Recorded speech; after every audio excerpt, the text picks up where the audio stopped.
मैं समझता हूँ कि पूरे भारत से अलग था, क्योंकि किसी व्यक्ति ने कार्यालय नहीं खोला और एक कप चाय नहीं पिलाई।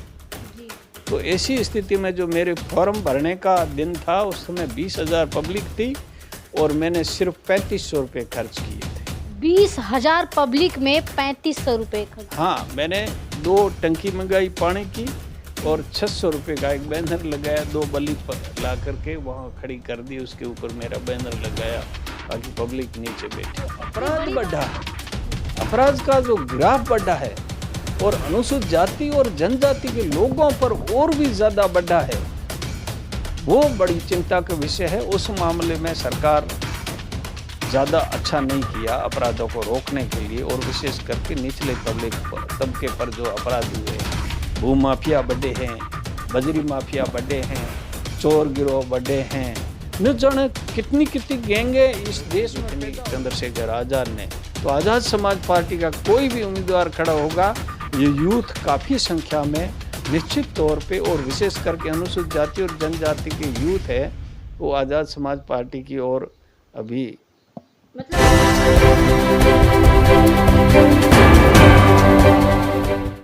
जी हाँ, मैं समता की सपोर्टर हूँ, मैं रोशनी रिपोर्टर हूँ। नमस्कार, मैं हूँ आपके साथ रोशनी और आप देखना शुरू कर चुके हैं रोशनी की रिपोर्टिंग गांव से शहर तक। हम राजस्थान में हैं। आप सभी को पता है कि राजस्थान में चुनावी बिगुल बज चुका है और तमाम पार्टियां अपने अपने दावे कर रही हैं और धरातल पर अपनी अपनी योजनाएं लेकर उतर चुकी हैं। इस विषय में बातचीत करने के लिए, जनता की राय जानने के लिए हम यहाँ पे आए हुए हैं, लेकिन आचार संहिता लगी हुई है जिससे हम पब्लिक ओपिनियन ग्राउंड पर जाकर जनता से बात नहीं कर सकते। लेकिन कुछ गिने चुने नेता हैं जो राजस्थान में अपनी उनकी एक पहचान है, जिसके लोग फैन भी हैं। अभी हम जब एक लोग से बात कर रहे थे तो उन्होंने कहा कि हम उनके फैन हैं। वो शख्स कौन है, उनसे बात करेंगे और जानने की कोशिश करेंगे कि राजस्थान में राजनीतिक समीकरण क्या है, जनता क्या चाहती है, या जो कांग्रेस का 5 सालों का कार्यकाल रहा वो कैसा रहा और अब की बार का मुद्दा क्या होगा। इन तमाम विषयों पे बातचीत करने के लिए हमारे साथ हैं उदय राम जी। अभी परिचय जानेंगे सर से। स्वागत है सर हमारे चैनल पे आपका। धन्यवाद। सर, आपका परिचय हमारे दर्शकों से एक बार बताएं। मैं उदाराम मेघवाल जी सामाजिक कार्यकर्ता होने के साथ साथ जी मैंने राजनीति में भी मैं एक पूर्व प्रधान रहा हूँ, शिव पंचायत समिति का 20 सूत्री कार्यक्रम का उपाध्यक्ष भी रहा हूँ, जिला परिषद का निर्वाचित सदस्य रहा हूँ, और भी मैं कई ऐसी संस्थाएं हैं, दूरसंचार सलाहकार समिति का सदस्य रहा हूँ, एट्रोसिटी एक्ट का जिले का प्रतिनिधि रहा हूँ कमेटी का, और पिछला मैंने चुनाव भी लड़ा जो आरएलपी से लड़ा और 51,000 मत सामान्य सीट से प्राप्त किए। अच्छा भैया, ये फ्रेम देखिए एक बार। सर इधर आ जाइए, थोड़ी सा फ्रेम सीधा सीधा है, इधर आ जाइए थोड़ी सी। सर, जैसा कि आपने बताया, आप एज सोशल एक्टिविस्ट से आपकी ज़्यादा पहचान है, उसके माध्यम से आप राजनीति में भी उतरे। ये सोशल एक्टिविस्ट का जो सफ़र है कितने सालों से आपने शुरू कर दिया? ये सफ़र मेरा करीब करीब 35 ईयर ओल्ड 35 साल पूर्व शुरू हुआ। मैं एक गरीब परिवार से था जी और मजदूरी करके फिर कुछ पढ़ा और ग्रेजुएशन किया, और उसके बाद में सामाजिक कार्यक्रमों में मैंने भागीदारी निभानी शुरू की। बाबा साहेब के बारे में पढ़ा और उसके बाद में मैंने मेरा राजनीति में और सामाजिक क्षेत्र में कार्य शुरू किया। अच्छा, सबका जो अंत होता है किसी भी सामाजिक कार्यकर्ता का, वो राजनीति ही होता है। आपने पार्टी कौन सी पसंद की और ज्वाइन की? देखिए, मैंने 92 में मैंने भारतीय जनता पार्टी ज्वाइन की थी। 10-12 साल तक उसमें रहा। उसके बाद में मैं वहाँ से निकल गया और फिर मैंने कांग्रेस ज्वाइन की। कांग्रेस में 2005 से मैं प्रधान 10 तक रहा, 10 से 15 तक जिला परिषद मेंबर रहा, और 2018 2 अप्रैल 2018 को मैं सामाजिक जो भारत बंद था उस भारत बंद के दौरान जेल गया। जेल से निकलने के बाद में हम जो करीबन 40-42 लोग जेल में रहे, 1 महीना से ज़्यादा रहने के बाद में हमने अंदर बैठे बैठे रणनीति चुनाव की बनाई और हमने कांग्रेस से टिकट मांगा। नहीं मिलने पर मैंने आरएलपी जो हनुमान जी बेनीवाल साहब की पार्टी है उससे मैंने चुनाव सामान्य सीट शिव से लड़ा और मैं 51,000 वोट लाने में सफल रहा। लेकिन मैं जीत नहीं पाया क्योंकि मेरे से कम वोट ला करके सिवाना के माननीय विधायक अमीर सिंह जी विधायक बन गए। वहाँ चौकोणीय मुकाबला था, हमारे यहाँ त्रिकोणीय मुकाबला होने के कारण मैं उसमें सफल नहीं हुआ। अच्छा सर, उस 51,000 वोट जो आपने अचीव किया, जनता का एक तरीके से सपोर्ट समर्थन मिला आपको, आप उसे जीत माने या फिर हार माने अपनी? मैं उस जो मेरा जो चुनाव था उसमें एक कप चाय नहीं पिलाई किसी को, एक आदमी को खाना नहीं खिलाया और एक गाड़ी किराए पर नहीं ली, कोई ऑफिस नहीं खोला। जनता ने चुनाव लड़ा, जनता के आशीर्वाद से लड़ा। विशेष करके मुझे जो मेरे समाज अनुसूचित जाति और बहुजन समाज और उसके साथ साथ मुझे जाट समाज का बड़ा सहयोग मिला और मैं शुरू से भी राजनीति शुरू की, तब से लेकर अब तक मेरे पर मेरे समाज के साथ साथ जाट समाज का बड़ा सहयोग रहा है। और मेरे चुनाव में 2-2 आदमी शहीद हो गए थे मेरी रैली में आते वक्त, उनको भी मैं हर बार बड़ी श्रद्धा और श्रद्धांजलि अर्पित करता हूँ और याद रखता हूँ कि उस वर्ग ने मेरे लिए 2-2 जवान खोए। तो ऐसी स्थिति में जो चुनाव मेरा था वो मैं समझता हूँ कि पूरे भारत से अलग था, क्योंकि किसी व्यक्ति ने कार्यालय नहीं खोला और एक कप चाय नहीं पिलाई। तो ऐसी स्थिति में जो मेरे फॉर्म भरने का दिन था उस समय 20,000 पब्लिक थी और मैंने सिर्फ 3500 रुपये खर्च किए थे। 20,000 पब्लिक में 3500 रुपये खर्च? हाँ, मैंने 2 टंकी मंगाई पानी की और 600 रुपये का एक बैनर लगाया, 2 बल्ली ला करके वहाँ खड़ी कर दी, उसके ऊपर मेरा बैनर लगाया, बाकी पब्लिक नीचे बैठी। ये बड़ी बात है अपने आप में, जहाँ एक गांव के प्रधानी ग्राम पंचायत का चुनाव लड़ते हैं लोग, उसमें भी कईयों लाख रुपया खर्च कर देते हैं। और सर एक एमएलए का चुनाव लड़ते हैं 20,000 पब्लिक में मात्र 2500 रुपये खर्च होना, ये अपने आप में एक बड़ी बात है। अच्छा सर, यहाँ राजस्थान में बहुजनों की राजनीतिक सोच क्या है? देखिए, बहुजनों में हमारे सारे जो नेता है वो सामान्य है, लेकिन हमारी और सामान्य वर्ग के नेताओं की, चाहे किसी भी राजनीतिक दल के वो सदस्य है, उसमें सोच में एकदम उल्टा अंतर है। हमारा व्यक्ति जो जनप्रतिनिधि है वो व्यक्ति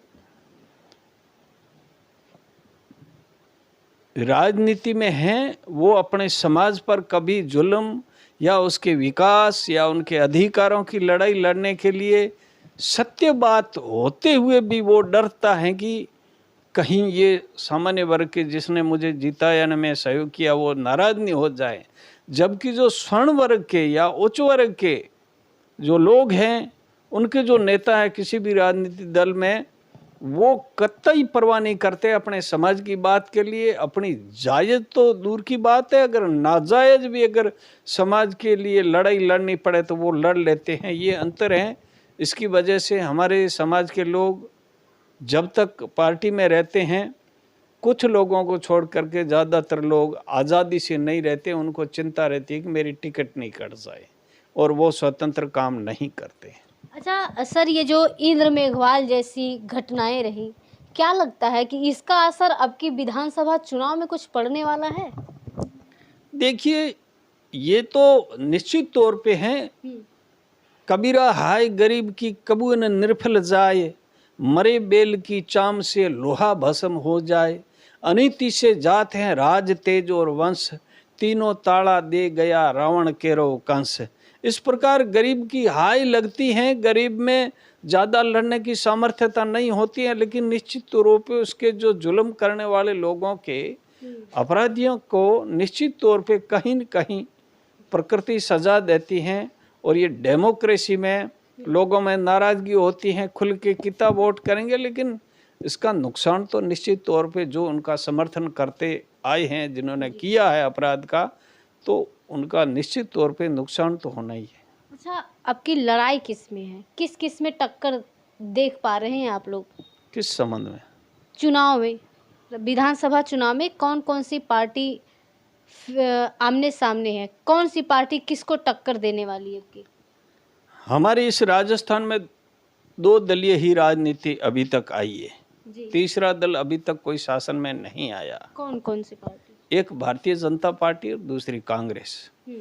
बीच में कभी कभी बहुजन समाज पार्टी के 5-6 विधायक जीते हैं, सपा के जीते हैं, कम्युनिस्ट भी हमेशा एक दो रहते हैं और वो लोग जीतते हैं। लेकिन राज जो हमेशा किया वो कांग्रेस और बीजेपी ने किया और कंटिन्यूस नहीं। एक बार 1992 में जरूर भैरू सिंह जी शेखावत रिपीट हुए थे और उससे पहले कोई ज़माने में कांग्रेस रहा करती थी। अभी जो करीब 40-45 साल रहे हैं, इसमें करीब एक बार वो। तो इस प्रकार यहाँ पर भी वही है। लेकिन इस बार दूसरी जो राजनीतिक दल है वो भी है, उसके बीच में आरएलपी भी है, जिसने उपचुनाव में भी दोनों ही पार्टियों के समीकरण बिगाड़े और पिछले चुनाव में भी समीकरण बिगाड़े और अभी तो उनके ज़्यादा उम्मीदवार खड़े होंगे। तो निश्चित तौर पे ये त्रिकोणीय, पूर्णतः त्रिकोणीय नहीं कहें, लेकिन निश्चित तौर पे ये आज़ाद समाज पार्टी को लीजिए, आप लीजिए, बसपा लीजिए, तो यूँ करके कई पार्टियों के समीकरण निश्चित रूप पे बिगाड़ेंगे। लेकिन पार्टियों दोनों के ही बीच में लड़ाई रहेगी और शासन वो करेंगे। कोई अगर ज़्यादा सीटें लाएगा तो उनका कितना दखल होगा ये तो भविष्य बताएगा। नई पार्टी है आज़ाद समाज पार्टी और युवाओं का जो एक फौज है वो आज़ाद समाज पार्टी में है और समय समय पर यहाँ पर आके प्रोटेस्ट भी, धरना प्रदर्शन भी, कोई भी जातिगत उत्पीड़न होता है तो चंद्रशेखर यहाँ पे एक्टिव रहते हैं। तो उनका क्या यहाँ पे रोल रहेगा इस चुनाव में? देखिए, बहुत हमारे इस देश में अनुसूचित जाति और जनजाति वर्ग में माननीय काशीराम जी से लेकर के, पासवान जी से लेकर के और कई नेता हुए। लेकिन उसके बाद में जब अभी जो जिस प्रकार का शून्यता आ गई थी राजनीति में, लड़ने वालों की, कोई संघर्ष करने वालों की, तो ऐसी स्थिति में एक मुझे खुशी होती है कि चंद्रशेखर आज़ाद भाई जैसा कोई व्यक्ति, अभी एक बहादुर नेता, बहुत बड़ी रिस्क लेकर के इस देश में मतलब क्रांति जगाने का कोशिश कर रहे हैं और उन्होंने कम समय में बहुत परेशानियां झेल करके कम समय के अंदर इस देश में जगह बनाई है। इस बात का हमें बिल्कुल गर्व है। लेकिन मुझे इस बात की भी शंका रहती है कि ऐसे व्यक्ति को जब देश की या प्रदेश की जो सरकार हैं सुरक्षा नहीं दे रहे हैं, ये बहुत बड़ी चिंता का विषय है। सामान्य व्यक्ति कोई अनर्गल बोलता है तो उसको सुरक्षा दी जाती है। ऐसे जो हमारा किंग है, पूरे देश में इनके फॉलोवर है, एक बड़े तबके जो SC ST वर्ग को, या अभी तो इनके और भी लोग हैं जो सामाजिक चिंतित है, वो लोग बड़ा इनके समर्थन में आए हैं। तो ऐसे व्यक्ति को जो सुरक्षा नहीं देना ये चिंता का विषय है। लेकिन हम उनके उज्जवल भविष्य की कामना करते हैं, लंबी उम्र की कामना करते हैं और उसके इस देश में जो उस व्यक्ति के प्रति जितना लगाव है, अनुसूचित जाति, जनजाति और सामाजिक क्षेत्र में जो न्याय की जो भावना रखते हैं, इतना बड़ा व्यक्ति कोई अभी तक किसने लोगों का मतलब हृदय पर छाप नहीं छोड़ी है जितनी चंद्रशेखर आज़ाद ने। तो आज़ाद समाज पार्टी का कोई भी उम्मीदवार खड़ा होगा, ये यूथ काफ़ी संख्या में निश्चित तौर पे और विशेष करके अनुसूचित जाति और जनजाति के यूथ है, वो आज़ाद समाज पार्टी की ओर अभी मतलब वोट करते दिख रहे हैं। ऐसा कह सकते हैं कि उनका भी यहाँ से कुछ न कुछ होने वाला है। हाँ, यहाँ से बड़ी संख्या में जाते हैं बच्चे, अपने पैसे लगा करके जाते हैं। तो यहाँ कोई भी चंद्रशेखर जी आज़ाद अगर बाड़मेर में आते हैं किसी भी विधानसभा क्षेत्र में और वहाँ उनका उम्मीदवार होता है तो निश्चित तौर पे वो वोट उनके नाम पूरे पे मिले। राजस्थान की बात करें तो लगभग कितनी सीटें उम्मीदें हैं जीतने की आसपास? जीतने की सीटों के बारे में अब मैं इतनी भविष्यवाणी नहीं कर सकता हूँ, लेकिन खेल खाता खुलेगा। खाता भी खुल सकता है। खेल पार्टियां जो हमेशा इस वर्ग को वोट अपना समझती है या समझते हैं कि ये लोग कुछ नहीं करेंगे, ये इधर जाएंगे उधर जाएंगे, तो अभी लोगों में एक प्रकार का चिंतन शुरू हुआ है। बाबा साहेब की आइडियोलॉजी का जागृति आई है, पढ़ा है। अब लोग दर्द महसूस करने लगे हैं कि हमारी संख्या है। काशीराम जी का नारा था, जितनी जिसकी संख्या भारी उतनी उसकी भागीदारी। तो अब महसूस करने लग गए लोग कि हम लोगों की संख्या होने के बावजूद हम लोगों की भागीदारी नहीं है।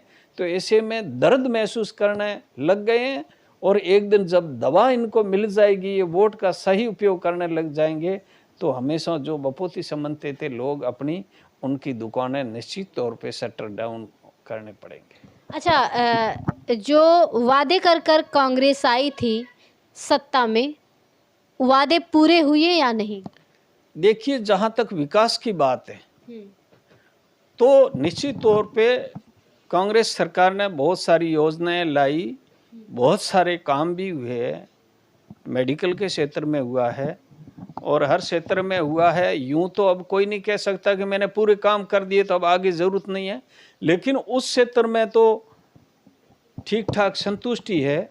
लेकिन जो अपराध बढ़ा है, अपराध का जो ग्राफ बढ़ा है, और अनुसूचित जाति और जनजाति के लोगों पर और भी ज़्यादा बढ़ा है, वो बड़ी चिंता का विषय है। उस मामले में सरकार ज़्यादा अच्छा नहीं किया अपराधों को रोकने के लिए, और विशेष करके निचले तबके पर जो अपराध हुए हैं, भू माफिया बढ़े हैं, बजरी माफिया बढ़े हैं, चोर गिरोह बढ़े हैं, न जाने कितनी कितनी गैंगे इस देश में पैदा हो रही है, वो उस देश के लिए चिंता का विषय है।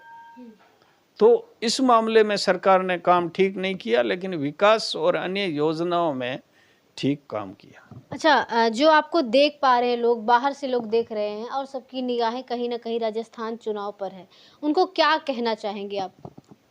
मैं तो जो यही कहना चाहूँगा, क्योंकि मैं किसी राजनीतिक दल का सदस्य नहीं हूँ, जी ईमानदार व्यक्ति को देख करके वोट करे, अपने वोट को बेचे नहीं, जी वोट निष्पक्ष और एक अच्छे व्यक्ति को करे। वोट उस व्यक्ति को करें जो संविधान में भरोसा रखता है, जो धर्मनिरपेक्षता में भरोसा रखता है, जिसकी छवि साफ हो और बिल्कुल स्वाभिमान और बिना बिके और बिना दबे और बिना झुके अपना वोट विकास के नाम पर दें, संविधान को बचाए रखने के नाम पर दें और अच्छे व्यक्ति को दें। सोशल मीडिया पर किसी प्रकार का सामाजिक सद्भाव नहीं बिगाड़ें, सबसे मिलजुल करके एक अच्छे और ईमानदार छवि वाले और संविधान को बचाने वाले व्यक्ति को ही वोट करना। चलिए, बहुत बहुत शुक्रिया। तो आपने देख लिया, जिनकी पकड़ लगभग 35 सालों से राजनीतिक और सामाजिक रूप में रही, ऐसे व्यक्ति हमारे साथ रहे, बातचीत किया। उन्होंने तमाम विषयों पे हमने जानने की कोशिश की, राजनीतिक रूप से, सामाजिक रूप से राजस्थान में क्या है, कैसा चल रहा है, या फिर कांग्रेस का कैसा कार्यकाल रहा, क्या क्या काम किए, दलितों पर जो अन्याय, अत्याचार, उत्पीड़न होते हैं, इस पे भी हमने चर्चा की। तो पूरी वीडियो देखने के बाद आपकी क्या राय है, कमेंट बॉक्स में लिखकर हमें ज़रूर बताएं। शुक्रिया।